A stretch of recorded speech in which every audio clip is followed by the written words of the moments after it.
Imaginez une criminelle qui voyage à travers l'Europe pendant 15 ans sans jamais se faire prendre.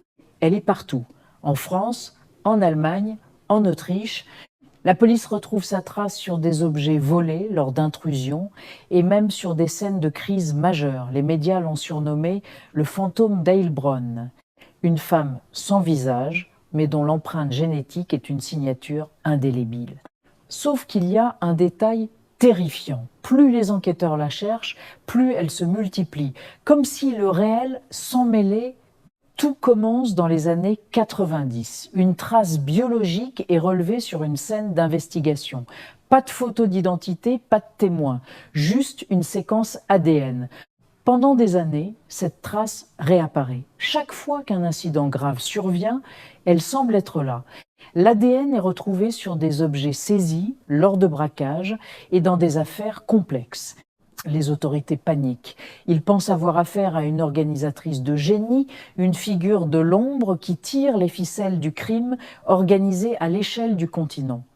L'Europe entière retient son souffle face à ce qui ressemble à la criminelle la plus insaisissable de l'histoire moderne. La pression monte, les dossiers s'accumulent, mais le fantôme reste introuvable. Les experts se sont creusé la tête. Comment une seule personne peut-elle être impliquée dans autant d'événements distincts?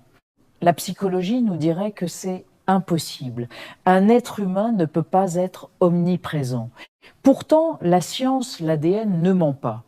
Normalement, la police a dépensé des millions d'euros, mobilisé des centaines d'agents pour traquer une ombre.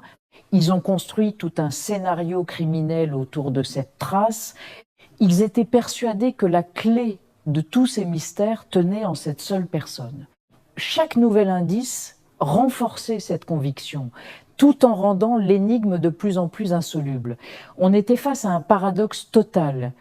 En 2009, la vérité éclate lors d'une analyse de routine.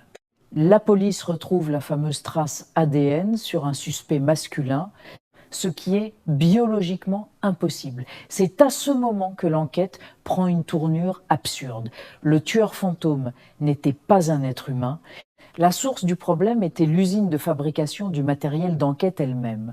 Les cotons-tiges utilisés par la police avaient été contaminés accidentellement lors de leur production par une travailleuse innocente. Son ADN s'était retrouvé sur les écouvillons avant même qu'il ne soit utilisé. Le fantôme d'Heilbronn n'a jamais existé. Pendant 15 ans, la police a chassé une créature imaginaire née d'une erreur industrielle. Pourquoi cette histoire fascine-t-elle ? Parce qu'elle est le parfait exemple de notre propension à chercher des explications complexes là où il n'y a qu'une simple erreur. Parfois, le plus grand mystère n'est qu'un simple bug dans la matrice de la réalité. Merci d'avoir regardé et n'oubliez pas de vous abonner pour plus d'histoires impensables.